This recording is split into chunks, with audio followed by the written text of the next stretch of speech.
There are a couple limits that come in handy on some of the homework assignments, and so I wanted to make sure and run through this.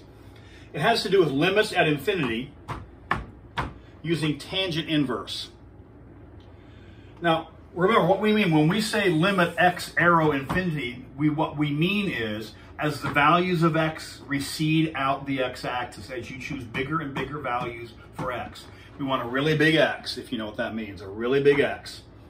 And so as x gets large, as you recede out the x-axis, the question is, what is happening on the y-axis? Remember, we have y is equal to tangent inverse of x. That's what we mean when we draw this graph. So the question is, what is the function value getting closer to? What, if anything? And because this is a horizontal asymptote, and we know that for the tangent inverse function, this is at pi over 2. As the values of x get larger and larger and larger, the function values get closer and closer to pi over 2. And so for that reason, we say the limit as x approaches infinity, tangent inverse of x, is equal to pi over 2. That gets used over and over and over again in the work that we will apply, or we'll approach here pretty soon. And then the same thing happens here. This is the other end of the picture. As you recede out the negative x-axis, the question is, what is happening?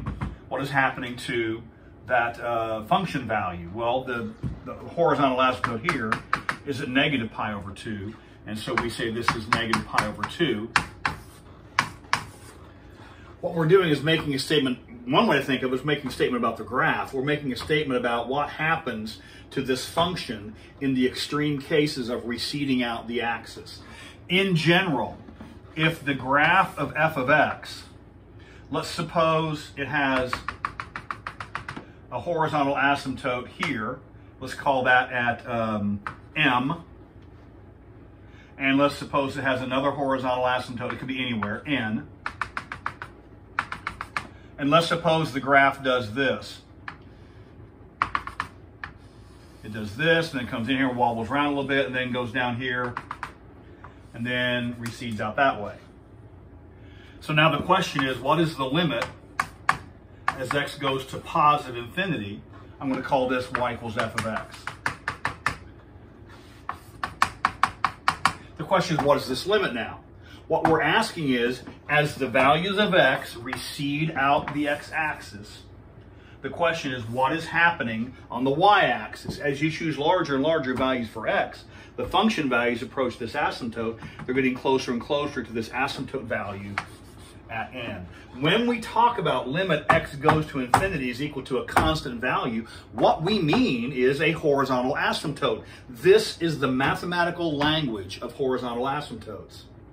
And then similarly, if I want the limit as x goes to negative infinity of this function I've drawn over here, well, as you recede out the x-axis negative, the question is, what is happening to the function values? We don't care what happens in here, because all we're interested in with these limits is what happens as you recede out the x-axis in both directions. As you get farther and farther up the x-axis in the negative direction, the function value approaches this number m. So anytime we have the limit as x approaches positive or negative infinity, and again, remember the word approaches is not, doesn't mean what mortals mean when we say it. Up on Mount Olympus in the mathematician world, when we say x approaches infinity, that is shorthand for x approaches infinity, or x arrow infinity means choose values of x that recede out the x-axis. Really, each of these is a statement regarding limits. Remember our deltas and epsilons and all that. Each of these is actually a statement about those relationships. In terms of the graph, what we mean is as x goes to infinity, f of x equals n. What that means is we're approaching this horizontal asymptote.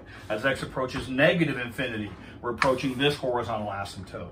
This is the language of horizontal asymptotes.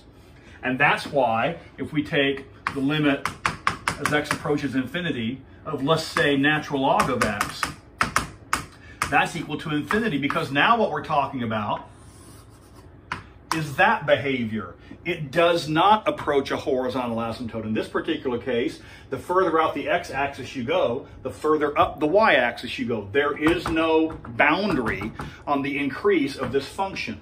That's what this statement is. Whenever we write the limit as x approaches infinity of any function, is equal to infinity, what we mean is as the x increases, so does the y.